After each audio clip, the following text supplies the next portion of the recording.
Okay, welcome back to the SKOL Marketing Podcast. I'm Hunter here with Drew and Abe. We're here today to bring you another conversation. It is Thursday, February 20th, and it is so cold outside, but we are gathered here at 805 Main Street in Hopkins, warming up with some conversation here on the SKOL Marketing Podcast.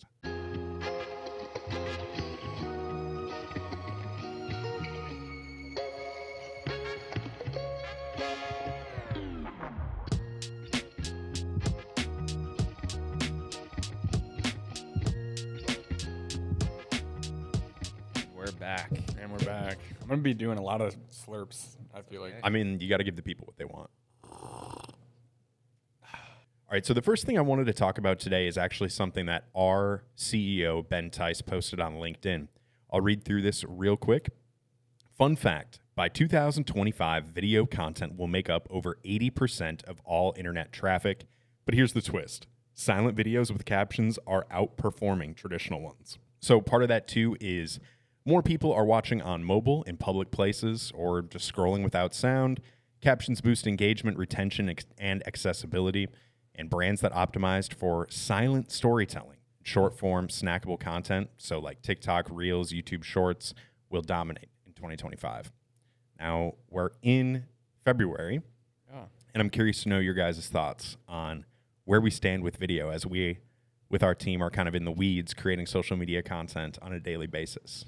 I think it's very interesting that we would be going to more of the silent film strategy. I mean, it makes sense just because of that sort of public environment where anytime you're in a line nowadays in public, you just see everyone with their head cranked at their phone, but they're not necessarily listening to audio. They're kind of just getting that visual sort of stimulus or dopamine release.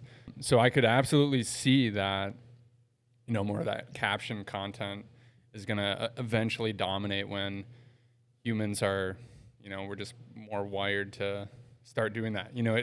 It's really about like once a trend starts, it can catch flame and then it continues and continues and continues. And then people are like, okay, well, this is the way to do it. This is the normal sort of way to make content. It's just with captions and keeping it quiet. But you also miss like so much of it. So I'm curious to see kind of where we go.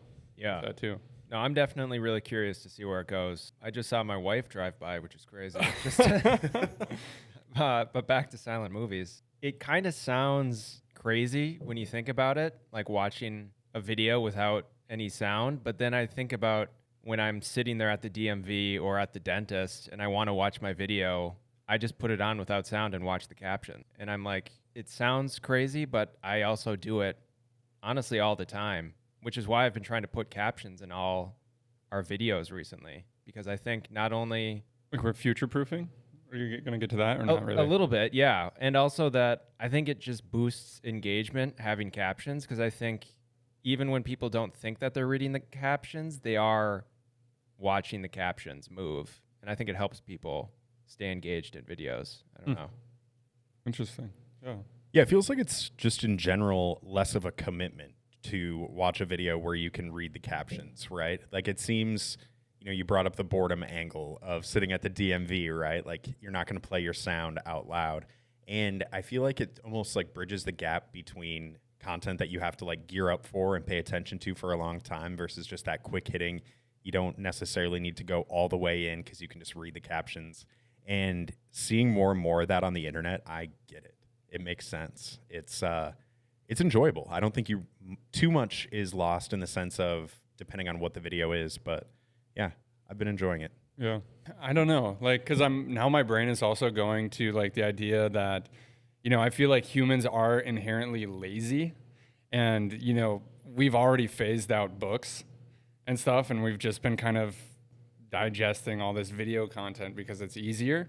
So it also makes me think that there isn't as much of a future for the caption content just because of kind of the trends that we've already seen with sort of that written sort of element. Like also with website content or something, you go to a page, you're not reading all that content. You're kind of just getting the quick grabs or like the H1, the headers and stuff like that. So it could maybe lean more into that where it's like more of that pop sort of contextual sort of text that appears. I could see maybe something like that, but if it is more of that long form, then people are just going to get turned off. And then it might just move into more like the audio. One thing I've noticed with those captioned videos is a lot of times they misspell words or just get the word completely wrong. Like whether or not it's a completely silent video or one of those AI voiceover short form videos, right. I've noticed quite often it gets a lot wrong in terms of the translation of what the word would be, or just like completely missing a word in general. I wonder if that is something that with this becoming more popular throughout the year that will go away more, and the chatbots or the human writing it will just be more diligent.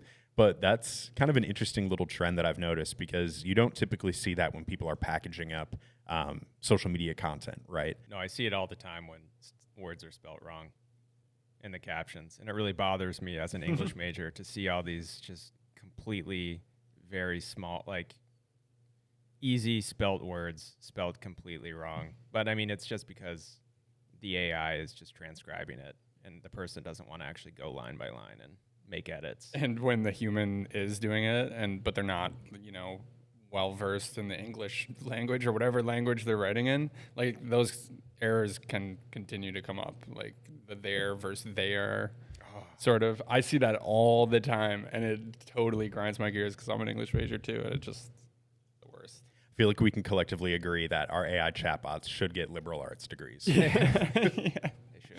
They definitely should. So the three of us work together as a team as creative content coordinators. And the one thing that is a key sort of underrated part of what we do is being storytellers. We meet with our clients, we learn their brand, and we do our best to tell their story and promote that out. What elements of our job do you think go into creating a cohesive story for a brand? I think it's really about, creating that relationship with the client first and getting to know them, because the only way you're going to be able to tell somebody's story is if you first hear that story from someone else. And so now we are essentially taking something that they've already built and put time into, and then we're just using our expertise to elevate that a little further, just with some of the skill sets that we've learned over time. And like a prime example is one client I'm working with right now. They already have like a pretty substantial follower base, but they've created this incredible community of people that just, they love them. But some of their posts, they just weren't engaging their community the way they could be, like asking questions or creating content that, gets people's opinions out, or even gets people to, laugh or talk about some sort of silly thing. And so I think that us collectively, when we take on a client, we're looking to like creating some of those conversations, getting people to comment, getting people to, show their love and actually type that. Because I feel like liking an image, just scrolling and doom scrolling and just liking something takes such minimal effort. But when you can actually, create something that's so eye-catching and relatable or whatever, that it makes people take the time to stop, to ingest that sort of content more, and then write their own opinions, is like the highest sort of form of affection that a potential audience member or whatever can show your content. So I think that is a big piece of what we do when we kind of take over social.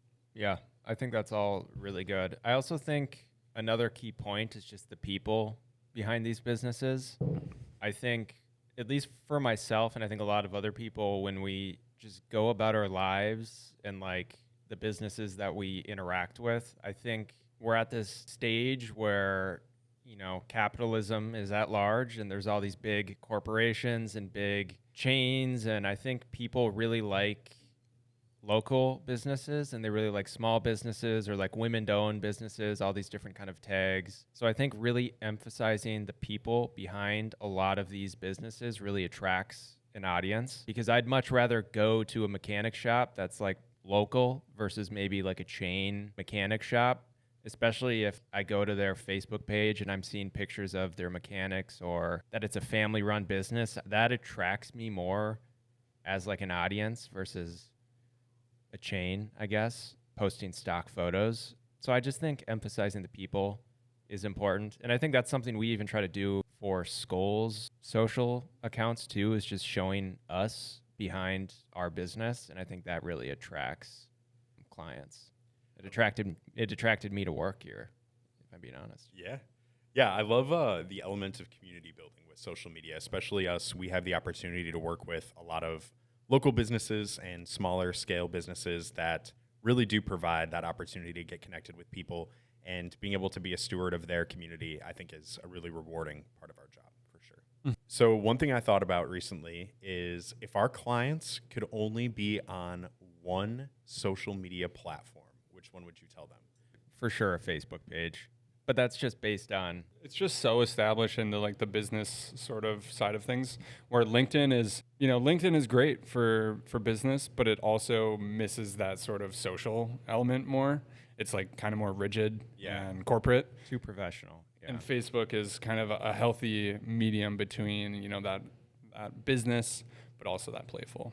I think I would say Instagram. I think Instagram, especially if you're really going to invest in content, is maybe the best place to house that. I think a lot of people do gravitate towards visual, whether that be an eye-catching photo or a quick-hitting video that excites you.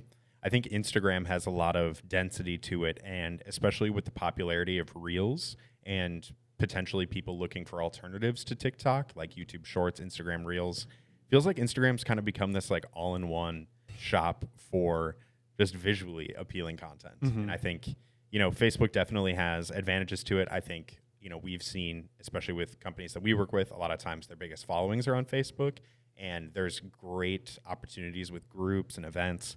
But I feel like the most attractive has got to be Instagram all around. Yeah.